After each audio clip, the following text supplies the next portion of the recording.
Max Orr, Melbourne Football Club. You're listening to the Coaches Panel. This is Nat Fyfe from the Fremantle Footy Club. Trent Cotchin from the Richmond Footy Club. Scott Pendlebury from the Collingwood Football Club. You're listening to the Coaches Panel. Patrick Cooch from the Carlton Footy Club. It's Rory Sloane here from the Adelaide Crows. This is Tom Mitchell. You're listening to the Coaches Panel. Hey friends, it's MJ from the Coaches Panel. I hope you're well and welcome to another SuperCoach Strategy Roundtable where we help you with the big decisions that you have got to make for your SuperCoach side heading into round 5. And boy, we got some serious decisions to make that could really set us up for the rest of our SuperCoach season. Joining me on this episode, he has right throughout not only this season and pre-season, but now for the better part of 18 months, regular part of the Coaches Panel stable. MiniMonk, you're doing double duty this week. You did the AFL Fantasy Strategy Roundtable that was out yesterday, back on the SuperCoach one. Well done for you doing double duty, mate. Oh, double duty is not too bad. It's a good way to spend the evening having a chat with the best hair in the business. Oh, it takes only not even 30 seconds in the pod and it just fires up. Not too bad. If you're watching on YouTube, you can see why. This is the last day you see it in its 30s. Just so you know, it hits 40s on Thursday. So, is this where it starts to fall out? I don't know. But there's no good way to transition without it looking like I'm a jerk now, is there?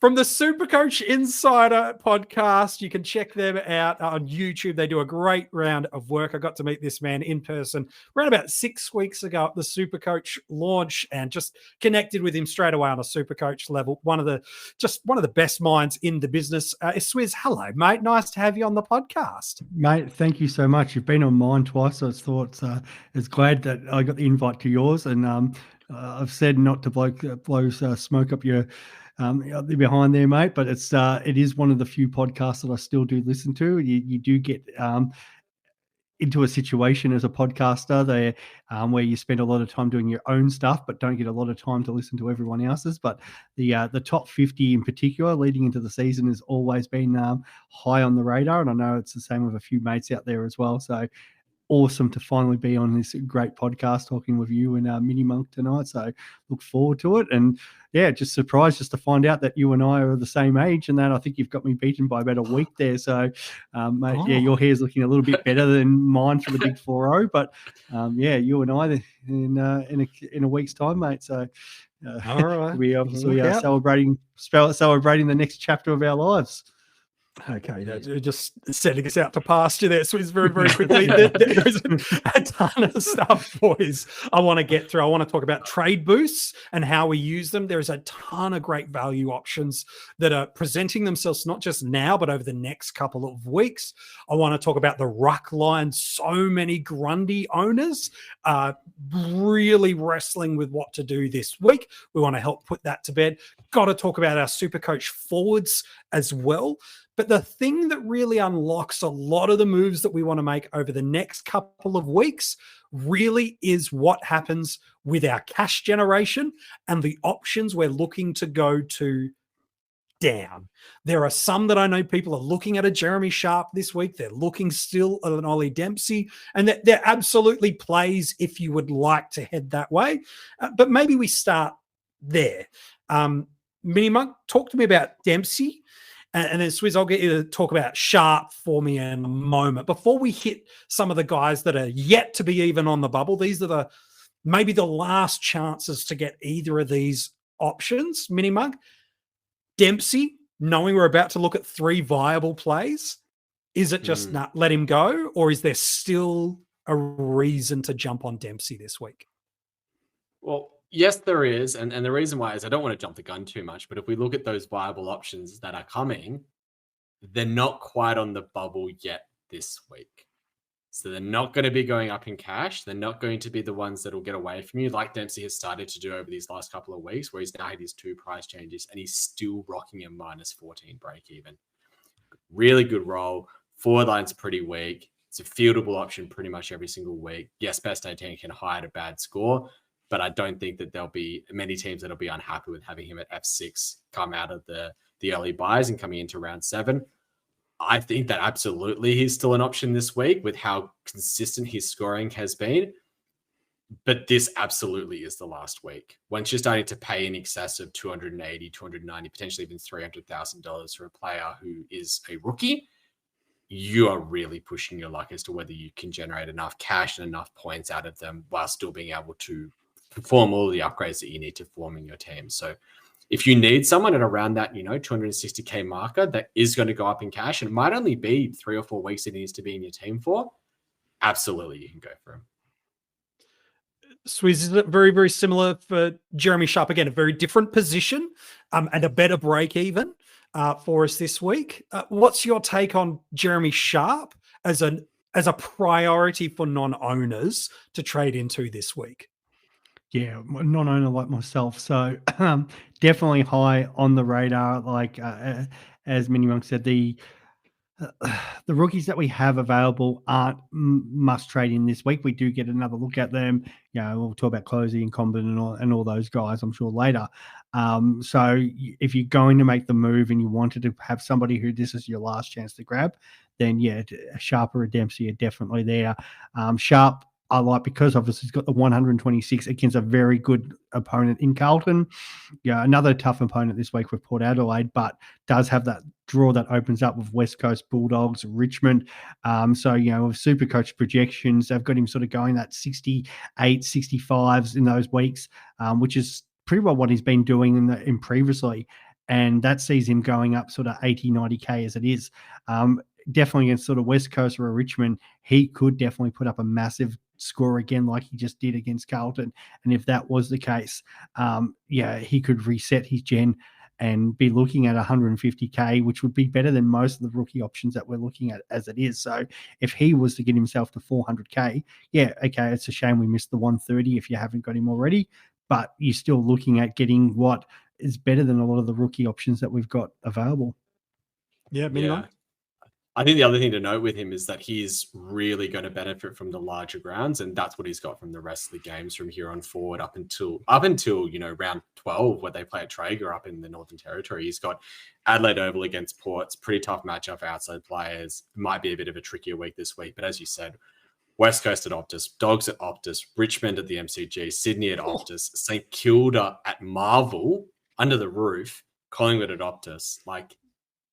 He is a player that is just running the feed off of other opposition wingers. He's knowing how to hold his space, and there's potential that he can pop another spike game or two in that next 6 or 7 week block.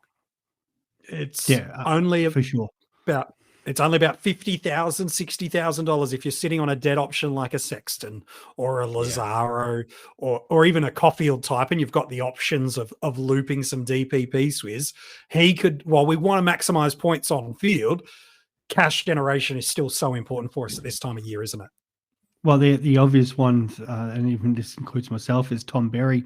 I know 10% of the competition have him, and you're talking about, I think, 25K difference, something like that, which is really nothing. There's ways to finding that. So, if you've got somebody like him, I feel like that's an easy reset. The cash, take what you've made, that 70, 80K of like a Berry type, for example, or one of those other rookies who have stalled. Even, you could even look at, say, Cadman, but like the break even of -3, I don't probably want to move him, but you're probably only going to get one more decent rise out of him unless he has, a massive game against St Kilda, which probably doesn't look like the obvious thing that's going to happen, where, pretty well side swapping him to a Sharp. And as MiniMonk said, on those open fields, in particular in Optus, you could turn him into a guy that could get to 400,000, if not more, and leading into that sort of upgrade season, the buy season, there might be a fall in premium, which it's only 100K to go from Sharp to him. And imagine turning Sharp into, say, Clary or something like that. You'd be flying. You would not even hear about that at the start of the year. And that's the beauty. So much changes as the season goes on. Let's talk about these three yet to be bubble boys with boosts and how coaches like to play the game much more aggressively, given so many more trades available to us in SuperCoach. We can certainly look to do a couple of different things. Closey's certainly the best of the three options in terms of price and score of what he did for us last week, when you put those two elements together, MiniMonk, is it too dangerous to say this statement? You need to get one of these three, being Graham, Comben, and Closey, this week before the bubble? Or is it no, you can afford to wait for at least 1 week and not get at least one of them this week? I think it'd be very dangerous to not get at least one of them.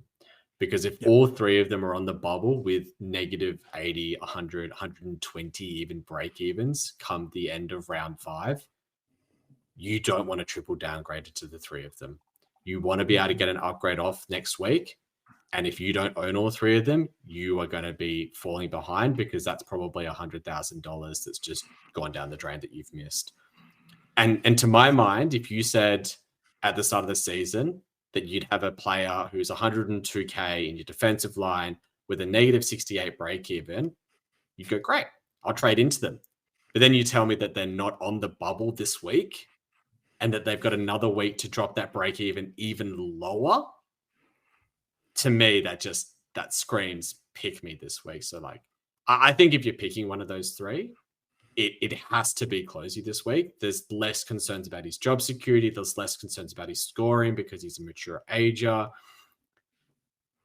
But I think it's very dangerous to not trade into at least one, and potentially to actually not even to trade into two of them. I think that trading into two this week is a viable option for a lot of teams. Yeah, I think it's a really good shout, which then Swiz gives us one of two other options, which again, depending on our structures, does give us a bunch of different options. Will Graham as a defender mid, and then Charlie Comben as a mature body who's playing in a new role, and will pick up DPP should he play the next 2 games, given SuperCoach confirmed it's just 3 games for them to be positional eligible to change. If Closey's in, let's presume that what MiniMonk has said is right, and that's always a good way I like to play SuperCoach. What MiniMonk says, I'll kind of take it to the bank for the most part. Who of Comben and Graham are you prioritizing? And don't give me the MiniMonk team dependent. Give me something straight line here that we can help people. That's really how I was going to go. You can say team dependent, that's fine. No, because I was going to say I like Comben better, because I think we talked about on our podcast about Pink and his job security going forward. Does not look great. Comben came in, looked like Glenn Jakovic playing. He was taking every intercept mark. He grew into that game. By that last quarter, you're up against two of the Hipwood's out of form, but Danaher's one of the better forwards in the league, and he had no problems, zoning off, taking intercept marks, contested marks, and the fact that he still managed to get 25 touches. Now he's not going to do that every week, but he grew into that with confidence, and so I've got enough confidence that the fact that North Melbourne are going to see so much ball down there that he's going to continue to find it, and there's because they're so short of tools. It's not like there's somebody knocking on the door that's going to take his role. Pink's had his opportunity. He'd have to do something tremendous in the VFL to push Comben out. Where Graham, I can see a bit of swapping around with the Suns. Dimmer's already started like that, moving players around. So as much as I feel like if Graham has another good week this week, he's not going anywhere. But at the same time, I'm way more confident on Comben's job security, scoring potential. So I'd rather just pay up for him if I'm going to go both, and then just have another look at what happens with Will Graham this week. Yeah, it's going to be much easier to trade into Graham next week with both his DPP and the lower price. And I think Swiz, you're 100% right. I have a lot less concerns about Comben's job security than I do about Graham's. And for those, I guess, 3 reasons, like the DPP, the price, and the job security, I think if you're picking one of those 2 this week, it's going to be Comben. Ryan Reynolds here for, I guess, my 100th Mint commercial. No. I mean, honestly, when I started this, I thought I only have to do like 4 of these. I mean, it's unlimited premium wireless for $15 a month. How are there still people paying 2 or 3 times that much? I'm sorry, I shouldn't be victim blaming here. Give it a try at mintmobile.com/save. Whenever you're ready. $45 upfront payment equivalent to $15 per month. New customers on first 3-month plan only. Taxes and fees extra. Speed slower above 40 gigabytes. See details. Yeah, that's a good shout. It's an interesting spot we're in with some of our cows. Some people still are running a dead couple of options in their backline. Reed, I don't think you'd be prioritizing moving him. Looks like he's 2 to 3 weeks away, but he's an option. Caulfield is months away, and absolutely when the right defender option comes along, you must get it. Hence why people were looking at a Draper last week. Lazaro's stalled. Sexton has stalled. And then we've got a couple of other guys that could be just 2 weeks away from really topping out, whether that be a Carroll, for example, or Wilson is getting close to really hitting that average and break even in alignment. So there's a bunch of interesting options there. And even a Howes, for example, it's an interesting spot with him this week, Swiz, because that first matchup this week with them playing on Thursday night, again, he hits that beautiful sweet spot of average and break even, pretty much in alignment. History would say in SuperCoach, we move him on. But that first trade on Thursday night does impact a lot of what you do with the rest of your moves, with the Sunday squads not locked. How much of a priority to you is moving Blake Howes on this week? It's not the be-all and end-all for me. I can understand why he's the popular one because, he's the obvious to get money. People obviously looking closely, he makes 120K. But in saying that, Howes with a break even still of 50, 56, he's gone past that 3 times. He had a poor start of last week. That 26, did affect some of the cash gen. But if he came out and scored sort of an 80, he could still definitely put an extra 10K on there. He's got the ability to score. He definitely looked a lot better playing at the MCG than he did at the Adelaide Oval. Maybe it's just the wide wings of the MCG probably maybe suited him a little bit more there.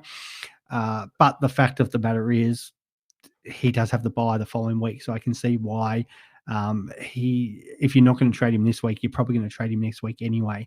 So moving on, is it a big deal? No. So I feel like of the trades that I want to do, he's probably the one that I am. It's just the obvious because it's one extra week and we've already got a rookie there, as we've talked about, who's the obvious to trade in just because of his role and his job security. Yeah. I want to talk about the rucks with you. Now, the reason I'm not mentioning James Jordan just yet, we can do it here, is politely, if you're a Jordan owner, if he's not one of the first guys you're moving on this week and you've not considered that, you're missing a massive trick. And so he becomes, whether it be the Combin downgrade, whether through the powers of DPP, you're getting in closely or whatever it actually is, Jordan has made us some decent coin, not as much as we wanted, but he's done his job for us. He's protected us with a couple of rubbish cow forward scores we've got here in SuperCoach. He's done his job. He's gone. So we don't need to spend a lot of time pondering the nuance of James Jordan. He's a trade out. It's just whether you're going up or down is the different conversation that I want to get to in a minute. But if you're going down, it does give you some money if you're a Grundy owner to be able to look at. And so, MiniMonk, talk to me about Brodie Grundy. He's been okay. Again, not as big as I think we would have hoped. Cherry's clearly been the quote-unquote value ruck that was the right approach at R2 now, if you wanted to do that. Does Grundy have to go? And if he does, there's probably 3 leading contending options. You could say mix an option if you like, and I'll hear that conversation too. But if you're going up, there's really only 3 options, and one of them's not an option just due to his buy. So does Grundy got to go this week? No, he doesn't have to go this week. But I would question as to what are your expectations if you are holding him? What are you wanting from him if you're continuing to hold him? Do you want him to just stagnate at about the 100 marker between now and his buy? Because I think that's probably the most likely outcome. I don't think that we would see him as a top 2 ruck at this stage of the year. I think that it's pretty clear that Gawn, English, and Marshall are the top 3 ruckmen in SuperCoach, and I think that you will want to be ending the season and probably going into the mid-season buys with 2 of them. So then the question becomes, if you're not trading Grundy now, when are you looking to trade him? Are you looking to do a swap to English when he bottoms out in price? Are you looking to try and nab one of the other two when they get a bit lower in price? Or is there a fixture run that you like for Grundy that you don't like for the others and you think there's a fixture swap time for them? If you do your research and you come to a conclusion that you're happy enough that you can hold him for the next 5-6 weeks, you got other issues in your team, you want to be able to prioritize getting onto, as we talked about, a Comben and a Clohessy this week, and you want to do an upgrade in your midfield and in your defensive line instead, I'd hear that argument, but I'd want to have a plan as to what I'm doing with Grundy over the next 5-6 weeks, because I don't think I'd want to be holding him much longer than that. Yeah, I think that's fair. Swiz, talk to me about these upgrade options again. Gawn is absolutely viable, but with him being on the bye next week, I couldn't advocate for that. You'd rather, as MiniMonk said, just roll a further 2 weeks and then make that move. But if you were making that move based on averages, there are a few viable options. Again, I'm going to put Nang Curvis in the same conversation. I know you're repping your Richmond get up on this episode to sneak it in. We're missing our token Richmond supporter in Rids. So Jackson, I don't think anyone's trading into. The owners, I think, are okay to hold, but I don't think so we really are talking about two. We've got Marshall at just over 600K and English at just under 700K. So my question to you, if you're bullish on Grundy out, is English that much better than Marshall that it's worth spending the extra 90K now on that move? Yeah, well, I think it is just English versus Marshall.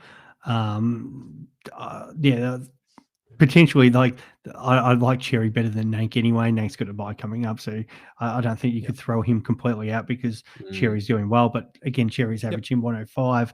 As you said before, like Grundy, what are you expecting from him? If he's not going 110, is it really worthwhile? Because I feel like you're going to be giving up at least 10 points a week to either a Marshall or English. English looks great. The problem is, I feel like both of them are in the kind of same boat. At what point does a Lobb or a Campbell probably come in, maybe give them a chop out at some point? It's hard to have that load of the ruck for 22 weeks. But the fact of the matter is they're both in the exact same situation as each other. And then English is 90, K more. I feel like Marshall's fixture coming up makes him really appealing. It's, he really came onto his own last year as the sole ruck, especially that second half of the year. As much as you still got like your Briggs and English up against, but they kind of especially English is a different kind of ruckman to Marshall, so Marshall will probably get him in the ruck and then can still zone back like Gawn does himself. But then that run where they're playing Port Adelaide, North Melbourne, Hawthorn, West Coast coming up into their bye, there's some really juicy games for Rowan Marshall. And the fact of the matter is, like English, they both have to win games. It's not like they're sitting cruising up the top of the ladder. So I don't see a lot changing. He looked so good zoning back and helping out the defense on the weekend, Marshall. So how many points is realistically English going to probably get on him? I feel like it might be as close as 5, and I don't think that's worth the extra 90, 100K, especially with the fact that even if English is sort of going 115, 120, he could still drop some cash anyway. So if you, for whatever reason, had you didn't have Gawn or you had neither right now, you could potentially still pick up an English cheaper if you had a Cherry as just R2 and maybe you went Grundy or Cherry, you went something completely different. So you can potentially look at English later in the year if it just became a must. But right now, I think Marshall's the more value player for sure. MiniMonk, talk to me about Tim English, because it's not just English on his own. We've got a guy that currently has got 24% centre bounce attendance in a Sam Darcy that is, well, we called it on our podcast. I know, Swiz, you were very similar last week, that one of the greatest downgrade options gifts coming to us was Darcy last week. And if you've missed it, oh boy, it's hurting, and correct it. Maybe that's your priority over a Dempsey, for example, if you haven't got that. But does a potential Darcy DPP make English more enticing for you, knowing that should English go down, that only aids the handcuffing, which is a very draft strategy, I know, of these two players, or does that make zero difference to you because everyone's got Darcy anyway? I think it's on the contrary. I think the fact that Darcy is rucking so much to the point where he's likely to pick up DPP concerns me more for English. You know, Swiz was just talking before about how we've got Sam Darcy and Rory Lobb as concerns for English, and we've got Tom Campbell as a concern for Marshall. Well, Marshall doesn't have Tom Campbell in his team right now. English does have Sam Darcy in his team. And the other thing that I've noticed, and this was pointed out to me by a couple of people, so I can't remember exactly who pointed it out to me, but in the second half of the game that they had against Geelong, English took the brunt of the ruck work. He took about 90%, where it was about an 80-20 split in the first half of the game. But against West Coast, that split didn't happen. Sam Darcy had a lot of the split throughout the entirety of the game. So it seems like where there's a bit of an easier kill, they're trying to give Sam Darcy more experience in the ruck. They're trying to give him the ability to chop out and give him the time to be able to develop his ruck skills against quality ruckmen. And if you look at West Coast run, they probably, sorry, not West Coast run, the Western Bulldogs run. They've got Essendon this week. They'd probably be going in as pretty good favourites for that. They've got St Kilda, so that'll be a tough matchup. But Darcy will be wanting to be tried out against Marshall. Same with against Jackson and Darcy in Fremantle. And then you got Hawthorn and Richmond, which are pretty soft matchups. I would say that they should go in as favourites for both of those. Yeah. That would scare me as an English owner. That would scare me that he's not going to get that high 80%, low 90% ruck time. And if he's not getting those ruck stoppages, there is a chance that his average does drop. There's a chance that he goes only 105 to 110. Like, he could still go 120, could still go 130 from here until the end of the season. But just the fact that the player that is chopping out the ruck is already there and they need to develop him and keep him progressing as a player because he's come on so quickly this season, that scares me enough. Combined with the price difference, combined with the runs that they've got coming up, I would be going Marshall over English this week. MiniMonk, I'll just add something to that as well. We saw with the Bulldogs easily accounting with West Coast that they were like, okay, we'll sub-libber this week just to give him a rest. It would not completely surprise me if the Bulldogs were dominating a Hawthorn or a Richmond, that if not Bont, maybe Tim English is the one that makes way, since like if they were 7-8 goals up at three-quarter time, why wouldn't they go, okay, Darcy, here's a chance to run sole ruck for 1 quarter. Timmy English, you just have a rest because we're not going to lose anything out of this game. Could you see that as a possibility? I could see that as a possibility, but I also do see that as a possibility for Marshall, and it's happened to him already just last year. We did see him get subbed out at three-quarter time. I think it was against Gold Coast. He had the soft ruck matchup because Witts was delayed out and he was rucking against Moyle. If something similar happens again, he could get to a good score and then be subbed out. And the same thing for English. They could both get to a good score by three-quarter time and get subbed out on a good score. But it is always a concern. I think that it's something that we're seeing a lot. And with someone like Luke Beveridge as your coach, I know that we don't like to throw him too much stick, but I think we've already seen it in these last 2 or 3 games where they've had McRae, Caleb Daniel, Liberatore all be involved in the sub one way or another. I wouldn't be surprised if he did it with an English, maybe even with a bot. This episode is brought to you by Allstate. Some people just know they could save hundreds on car insurance by checking Allstate first. Like, to check you have the tickets in your wallet first before you drive 2 hours to the big game. Seriously, you had one job. Now the closest you'll get to the 50-yard line is parking lot D. Yeah, checking first is smart.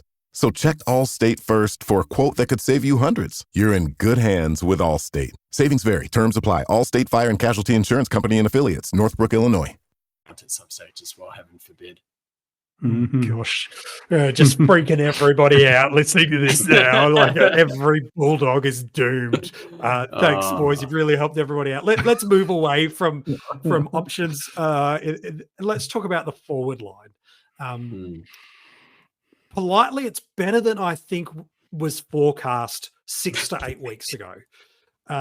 6 to 8 weeks ago, guys like Zach Fisher were people's F1s. And if you can imagine just 5 or 6 weeks ago, knowing what you know now, like it just feels gut wrenching around that. We have been gifted some great options. Isaac Heaney into the midfield has been really a very easy selection. That's not a hindsight call, but with opening round, you took a gambit and a gauntlet on that you didn't need to if you faded on him. Luke Jackson, we knew that we would get at least 4 weeks without Darcy, and history had told us he's a 110 plus super coach scorer, pushing 120. And that's pretty much what he's been for us over the past 4 weeks. Sam Flanders, if you didn't start him, you were prioritizing getting him after the bye. And then probably the surprise packets. There's a couple. Harry Mackay has really kind of put it all together, and getting involved in the game a little bit more has built his confidence, which I think is aiding some of his presence up forward. Tom Powell has really popped. And those, Swiz, I know in your podcast, a lot of people, and you yourself, were talking about Hogan as an early kind of 4-week streamer and then looked as a flip option. You're probably not even needing to do that now, given there's nothing there. A lot of kind of a premise set there. Last one before I get both your boys' thoughts on forwards and what we should be doing over these next couple of weeks is based on DPP that's coming in 2 weeks' time. There is nothing at the upper echelons that is appearing to come our way. We might get a Sanders type. We might get a Sparrow type. We might get a Simpkin type, but these are not upper echelon 95, 100 plus options. And so my question to both of you is this. Let's presume everyone has Heaney. Now, yeah, no, it is a bold premise, but I think if people don't, it's like, well, you got to do something about that. But if you have Heaney, what the heck do you do next with your forward line? Who are the priorities and who are the players we should be targeting? Swiz, we'll start with you first. Heaney, we've got him. What should people be doing with the other options elsewhere? Yeah, it is a real tough one. I think the forward line here for F5 and F6 is where I think you can probably take the biggest punt on somebody left field, even if it is potentially a 6 to 8 week run leading into the buys. I think this is where fixture dependent really comes into it. I love doing it in my drafts. Like I'll streamline, tall forwards, small forwards, whatever. A good one was, say, Todd Marshall recently picked up off the waivers, running with him in my draft league. Now it's a little bit different than classic because I'm trying to, find guys further down, but I feel like there are certain players, and we've talked about like the Suns and how much you need Flanders right now because their fixture opens up massively. So is there another potential Sun like Ben King, for example? Some people jumped on him, Max King last week, hoping that he'd go well against the Tigers. Break even is still 36. He's the main focal point down at St Kilda.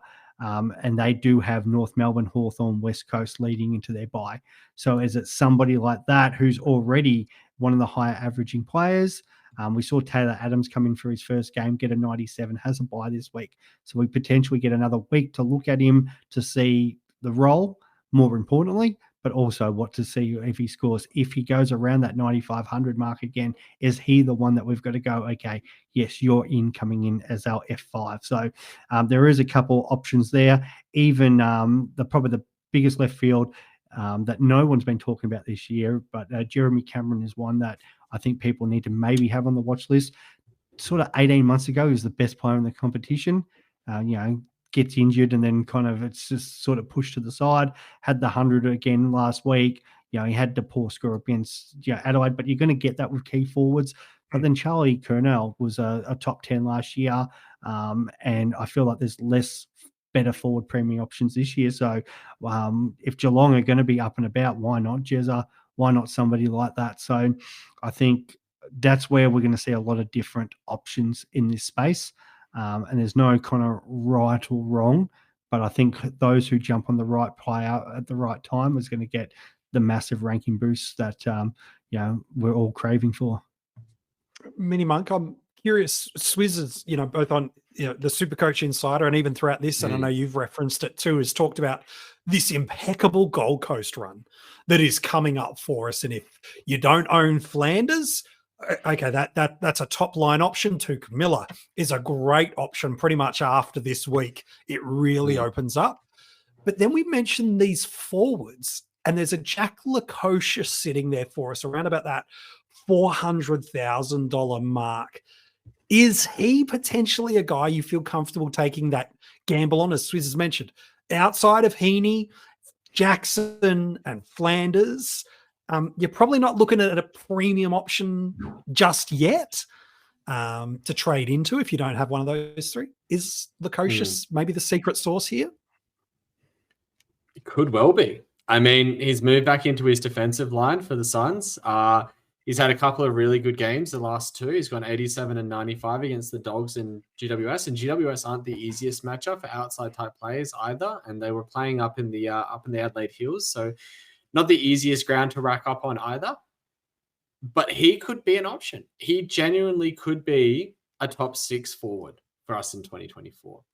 And I think that says as much about how good of a player Lukosius is, as well as how bad our forward lines are. But the other thing is he'll pick up defender forward DPP. That's a great DPP to have. You quite often are looking for players. I remember last year we had, Jack Zeeble had that DPP, and it's fantastic to be able to make those switches around with those sorts of players. I think that it's one that's fraught with danger, but I think that the upside is that he's probably at a very appealing price. At that 400K marker, you're really not having to pay too much to get him. You can move James Jordan to him very easily if you wanted to. You could move a Zach Fisher to him if you wanted to do that. Even move a Nat Fife if you're wanting to do that. It's genuinely a world where he pops up 120 sometime in the next 3 weeks if you look at the fixtures. He's got Hawthorn, he's got Sydney, he's got West Coast. Brisbane at the Gabba is a bit trickier, but then he's got North Melbourne and Geelong. The fixtures in terms of the quality of the opponents that he's facing are there. In terms of the grounds he's playing at, look, it's a bit trickier. He is playing up on the Gold Coast and against Hawthorn and West Coast. He's at the SCG against the Swans. He's at the Gabba against the Lions. And then he's up at TAO against Brisbane and North Melbourne. That's probably the tricky part for me. But it's someone that I would consider taking the punt on. Yeah. It's your risk appetite question really there, isn't it? Of what are you happy to and prepared to do? I want to talk trade boosts in a moment as we look to wrap up the episode. But before we get there, my oh my, have we got some unbelievable cheap options that are presenting for us very, very soon. I don't think anyone thought Clayton Oliver could be pushing towards 500,000, but there is a world over the next month, even with the buy coming after this week, where he continues to plummet. Jordan Dawson and disposal efficiency, and on the negative side, was probably something people never thought would ever be statements and sentiments that are said, and yet here it is. James Sicily, we know he's always a bit of a roller coaster scorer, but really outside of 1 week, he hasn't given us much ceiling. And then, of course, you've got Nick Daicos, where those that started him were doing it for fear and concern that, oh man, he could take a season away from me in 4 weeks. And absolutely he could do that. But now for owners, they're looking at a guy that he's already dropped 80,000, which doesn't sound like much. And in the sense of your season, it might not be. But now the priority of getting him in is pretty huge. And then there's a ton of other options.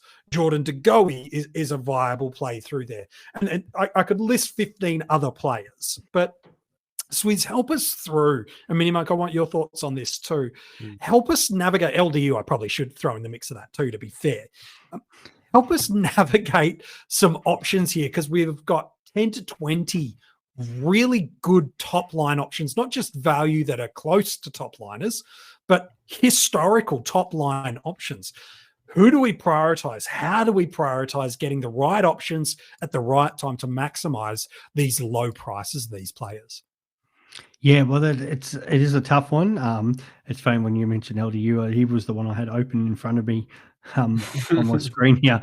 I feel like a lot of people's setup is they've got the 5 premium midfielders in there. Maybe a couple of people running a little bit shorter than 4, but probably the 5. So, and a lot of people are kind of running that Bont, Green, Butters, maybe a Sarong, that sort of mixture anyway. So I feel like, those who don't have, the dropping in cash Dawson and especially Kyrie are going to be too high on the radar for most people. And the fact that they, having those guys at sort of M7, M8 at 500K, I think they'll be crazy, too hard to ignore.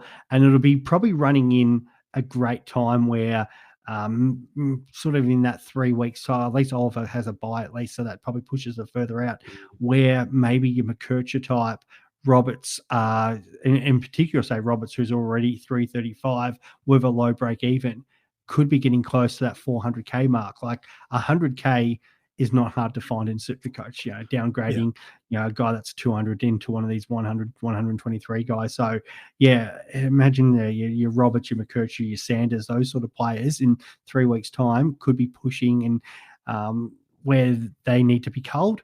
If you're trying to move on to a player, Dawson and Oliver seem very obvious sort of choices. MiniMonk? Yeah. Help us through. You kind of want to look for the players where they can turn it around easily. You want to look for the players that still have access to the easy brawls. They've still got the ball. They've still got the ability to be able to score, and just something's not clicking. And I think for both Oliver and Dawson, as Swiz has said, they're both players that have that ability. They both have the ability to find the ball. They both have those inside grid roles. Clary's had the time off during the preseason. He's coming a little bit underdone, probably compared to where his normal level is at. He scored well in the first 4 games that he's had, bit down on the weekend. But once that price dips below $500,000, because it probably is, it's probably getting below $500,000. If you said to someone at the start of the season, there will be a time where you can grab Clayton Oliver for below $500,000 and he hasn't had an injury and it's smack bang in the middle of upgrade season, everyone will be saying, "Ooh, let me take a piece of that. I'd love that." If you can get, Jordan Dawson for sub 550K or 560, 570K even, you just want to grab a piece of that. And the trick when it comes to these sorts of players is that, yes, we've got a dozen players coming down in price. As you've got on the screen, you've got Brayshaw, you've got Daicos, you've got Sicily, you've got LDU coming down, you've got players like Nick Newman's coming down in price. You've got Darcy Parish is coming down in price. These are all players that have been top 8 midfielders, top 6 defenders in the past. They have the ability to be able to do it. What the difference is you've got to see the players that.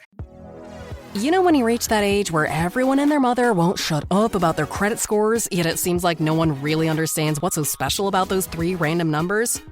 That's because credit scores are meaningless, unless you have Credit Karma to show you how to use them.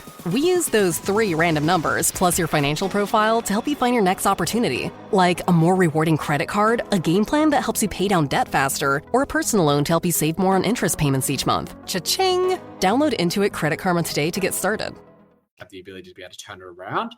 So I think that Oliver and Dawson have that. I think that LDU has that. I think that Nick Daicos clearly has that.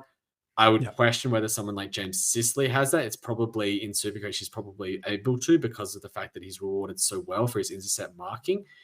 And then you've got to look for the ones that have got the good runs coming up. Where do they have the fixtures that turn? So if you look at someone like Clayton Oliver, he's got Brisbane Lions this week, not a great fixture. The bye the week after, the 2 fixtures straight after the bye. Richmond into Geelong, great fixtures for inside midfielders. Who does Dawson have round 6, round 7? It's Essendon into North Melbourne. Great fixtures for inside midfielders. That's when you're looking to jump on these sorts of players. You've got to combine the price where they bottom out, the break even, and when the right time to jump on is. And if you can nail it and you get onto Clayton Oliver or Jordan Dawson or Nick Daicos or Sicily or LDU the week before they go 140, you're ahead of the pack. Because everyone then sees, oh, they've got that pop score. Their price is on the way back up now. Let me jump on. And you go, great, let me go find the next one.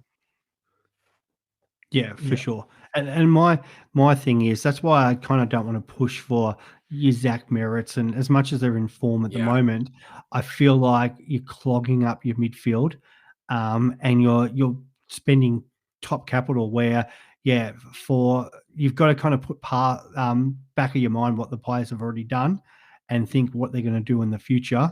We know Clary, Dawson, these guys can go on runs for 120 for half a season, even up to a full season. Like especially Clary, he's done it multiple times. So if you don't have enough spots to bring these guys in, and the three of us and everybody else out there is upgrading a Roberts and turning him straight into a Clary.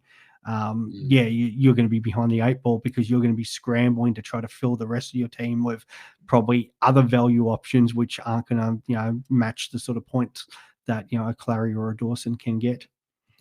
I'll go so far as to say, if Clayton Oliver shows a high score this week, probably anything over 100 this week with a high CBO rate and good contested possessions, good marks, good tackling, he will be my number one priority come round 7. Yep. I think that just says it all. I think that's what you're going to look for. Yeah, and that comes to the debate where say someone like Clary dropping maybe an extra 20k versus the fact that how many points he could monster sort of Richmond's midfield for. But I feel like that'll be a good question at the time. But yeah, if he does show anything, as you said, and we know this guy, given the fact that the role has not changed, he finds the ball so easy. He can easily, with those sort of fixtures coming up, 115 back to his best plus. And man, like anybody, it doesn't matter if it's just Clary, take the name away from it. If you're giving me a midfielder for 500k, which can average you 115 plus, you're taking it every day of the week, no matter who it is. Exactly. 100%. Which makes it tough because you've got guys that are bottoming out like a Nick Daicos, that the longer if you've gone against him, oh boy, that's a challenging balance of, do I maximize a Oliver or a Dawson when they're at this bargain basement price, and do I run this gauntlet of one more week of not Daicos? Do I just go one more week? And this is where it becomes this really delicate balance for coaches that feel if they faded him right now, feel like they're in a slightly level head position to those that started him. Okay, that might be true, but in 3 weeks' time, if you still haven't been able to get to him, you might have prioritized Oliver over him, and that's absolutely okay too. This is where it's so hard to get a read on teams at the moment with how they've used their trade boosts, with their starting structures, with the premiums that they've had from buys. It's way too early in a season right now to look at your rank and go, that's exactly where I sit in the ecosystem of SuperCoach, because there's way too many variables. And with upgrade season now really only just starting this week, so much can change. And so on upgrade season, let's officially declare it open and ring the bells and say, yes, we're kind of officially there now. As we wrap up the episode, I think most coaches have used at least one boost. I think it's a great initiative that SuperCoach have brought in. It's a great new strategic element. Knowing that we've got a bunch of cows, we've talked at the top of the episode about 3, that certainly one has to be jumped on this week that is pre-bubble. Sharp is still very much in play. Dempsey, Darcy still very much in play. Then you've got the others, and you've got these guys all bottoming out in the next fortnight.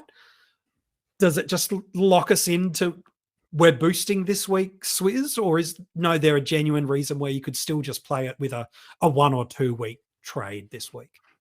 I'm really trying to avoid it because I've already used 2 myself, but there's a part of me that's gone, I like to kind of be aggressive. I feel like there'll be people there. It's always a great debate, this, because I look at my team and go, there's a world where I don't even have to make a trade this week, but other people are going to be aggressive. And it's those aggressive moves which will help me probably in the long run. So if I can in perfect world get away with doing the 2, I will. But if I need that third, and I think it comes down to if I want to try to get a Marshall in for a Grundy, I might need to make that third trade to just because of that cash that I'm going to need, which would mean going a week early on House to a Closeley. But if I'm not making the boost this week, I'm going to be making that next week anyway because of all the options are. So what may as well just bring that forward this week and then target the 2 guys I want. And even if it's a case where you end up using most of your boosts pre-buy, the fact through the buy period, we get 3 trades during that time as it is. And you really want to be aiming for by walking into that round 15 where your team is pretty well full premium. So the trades outside of injuries have less value after the buys. And because we don't have as many trades, the boosts actually have very minimal value unless something horrific goes wrong after the buy period. Yeah. I'll say that. Yeah, I do have a very similar sentiment. I will say that in the 2 years prior to this year where we've had the boosts across both SuperCoach and I'll bring in Dream Team because I think it's a very similar idea. I've only carried into the buys across both formats and across both years a boost once. I carried in 1 boost last year into Dream Team during the buys, and that's it. I think that using them during this mid-year buy period is 100% the best way to play. I think you can get really aggressive. I don't think it can be considered forcing because if you can get, let's say next week we have, the likes of Closey, Comben, Graham, potentially another rookie pops their hands up. We've just talked about the premiums that are bottoming out. We've got Daicos that's bottoming out. We've got LDU, Oliver, Dawson that are all coming down in price. If you can, over the next 2 weeks, get all 3 of those rookies and get 2 premiums in, you are probably ahead of the pack. So that means to get all 5 of those in, you have to use 5 trades, which means you have to use a boost either this week or next week. And if you do it right, there is a potential where you could get, 4 good rookies, 2 good premiums, use boosts in this week and next week, and you're off to the races. Then you're not worried about having to color McKercher or a Sanders or a Reed or a Darcy or a Dempsey early because you're already ahead. You've got the next best rookie to be able to come in at D6 or M8 to fill in their spot, and you can grab the premium that you want. I think that using a boost this week or next week is almost, I would say, a necessity. I think that if I looked at most teams, I would struggle to say that there isn't a boost that's required over the next 2 weeks per se. But I would think about how you're planning your trades for next week. So when you're doing your trades this week, look at what the options are next week. Look at who your targets are. Look at who you want to bring in, who you want to trade out, and then decide. Then make the decision. Is it this week that I want to boost or is it next week? Or both. Why not? Or both. Exactly right. Hey, MiniMonk, it's been a pleasure, as always, chatting SuperCoach with you, mate. Looking forward to doing it again very, very soon. It's been a great one. And Swiz, what a debut from you. Let's be honest, you've been doing podcasts and video podcasts for a long time. Where can we get in touch with you across social media? And if we're just new to SuperCoach Insider, where can we find your boys' fine work as well? Yeah, sure. Swiz26 for me directly, or SuperCoach Insider for the 3 of us, which is myself, Ben, and Chris. And we do have Spotify, but YouTube is our big thing. So SuperCoach Insider, just put that into your YouTube and you'll find us. So no, we do appreciate the support, and it's great to finally get on here and talk SuperCoach with both of you guys. No, it's been great. If you missed any of those things that Swiz just mentioned, we've got them in the description of this episode, so you can go and check that out. If you're listening to this as an audio podcast and you haven't subscribed or left a 5-star review, not too late. Go and sort that out right now. And you can go back in time and listen to any of the episodes. And also, when these strategy roundtables drop, you'll get notified straight to your device and you'll be able to listen to them straight away. If you haven't checked us out on YouTube, you can. You can go and see these episodes, the strategy roundtables, all the details for where you can find our YouTube. Well, pretty easy. You search Coaches Panel in YouTube. It's there. It's easy. Or you can check out the link in the description of the audio podcast. Subscribe to the channel. And if you want to become a part of our Patreon supporter group, they get access to a ton of in-season rewards. They get an extra podcast at all tier levels. So whether it be that cash cow, breakout, or premium tier, or if you want to jump into that premium level, you get a round review episode. There's so much good stuff in there. All the details to join the Patreon supporter group are in the details of this episode. Hey, good luck this week. It's best 18. Your Swans and your Pies players are not counting on field, but you can use them for loopholes. You can trade them out at various times during the week. We hope cash cows and all your rookie roulette moves go absolutely right. We hope you crush your vice captaincy call nice and early in the round so you don't have that Friday night dilemma of what to do. Not get it done early, and hopefully it goes your way. But until we chat with you next week, we wish you all the best, and we hope you have a fantastic week in SuperCoach.